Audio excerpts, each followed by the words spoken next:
Assalamualaikum warahmatullahi wabarakatuh. Halo teman-teman, bertemu lagi dengan saya Sakila Oktaviani dalam video pembelajaran mata kuliah telaah kurikulum dengan dosen pengampu Bapak Tio Gusti Satria Magister Pendidikan.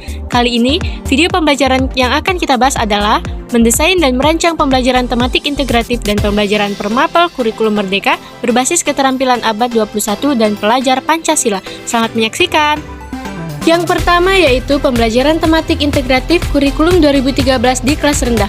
Merupakan pendekatan pembelajaran yang mengintegrasikan beberapa kompetensi dari berbagai bidang studi menjadi satu tema tertentu, sehingga siswa dapat memperoleh pengalaman belajar yang bermakna dan pengetahuannya tidak dibatasi dalam disiplin ilmu tertentu. Pada kelas rendah, digunakan sebagai cara untuk memperkenalkan konsep-konsep baru secara menyeluruh dan terpadu, sehingga siswa dapat memperoleh pemahaman yang lebih luas dan lebih terintegrasi tentang topik yang sedang dipelajari. Selanjutnya, prinsip dalam pembelajaran tematik integratif. Yang pertama, memiliki suatu tema yang aktual dekat dengan dunia siswa di kehidupan sehari-hari. Yang kedua, perlu memilih materi beberapa mata pelajaran yang mungkin saling terkait. Yang ketiga, tidak boleh bertentangan dengan tujuan kurikulum yang berlaku. Yang keempat, mempertimbangkan karakteristik siswa. Dan yang kelima, materinya tidak terlalu dipaksakan. Yang selanjutnya yaitu tahapan pembelajaran tematik integratif. Yang pertama, menentukan tema. Yang kedua, mengintegrasikan tema dengan kurikulum. Yang ketiga, mendesain rencana pembelajaran. Dan yang keempat, melaksanakan aktivitas pembelajaran. Yang selanjutnya yaitu mendesain dan merancang pembelajaran tematik integratif berbasis keterampilan abad 21 dan pelajar Pancasila. Yang pertama, tentukan tema yang berkaitan dengan isu relevan dalam kehidupan sehari-hari. Yang kedua, identifikasi keterampilan abad 21 yang relevan dengan tema pembelajaran yang akan diajarkan. Yang ketiga, rancang pembelajaran dengan pendekatan tematik integratif dan integrasikan dengan keterampilan abad 21. Yang keempat, gunakan strategi pembelajaran yang aktif dan inovatif. Yang kelima, sisipkan nilai Pancasila. Dan yang keenam, evaluasi.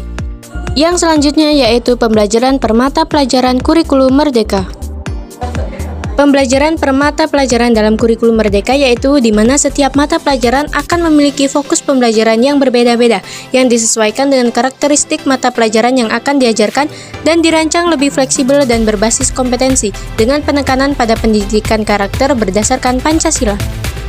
Pembelajaran dilakukan secara terintegrasi dan disesuaikan dengan kebutuhan dan minat siswa, sehingga siswa dapat lebih fokus dan mendalam pada setiap mata pelajaran yang akan dipelajari. Tujuannya agar siswa dapat memperoleh pengetahuan dan keterampilan yang lebih spesifik dan mendalam dalam suatu mata pelajaran. Misalnya, pada pembelajaran matematika, maka fokus pembelajarannya akan lebih kepada penguasaan konsep dan berpikir kritis.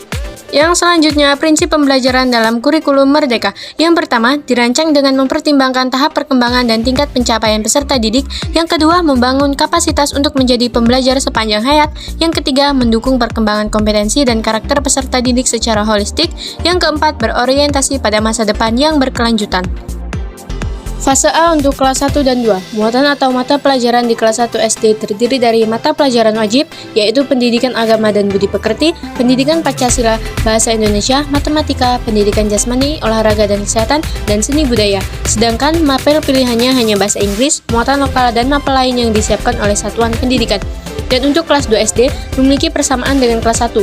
Perbedaannya hanya pada penambahan alokasi waktu di dua mata pelajaran yaitu mata pelajaran bahasa Indonesia dan mata pelajaran matematika. Kelas 3, 4, dan 5 memiliki alokasi waktu yang sama di setiap mata pelajaran.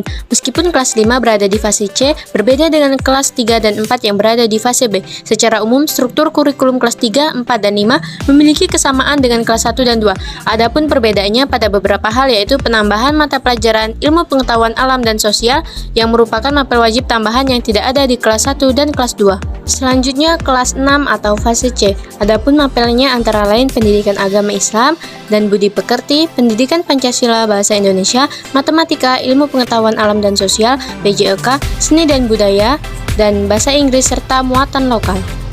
Baiklah teman-teman semua, itulah tadi pembahasan dalam video pembelajaran kita kali ini. Setelah menonton ini, jangan lupa like, komen, dan subscribe. Kita bertemu lagi pada video pembelajaran kita yang selanjutnya. Wassalamualaikum warahmatullahi wabarakatuh.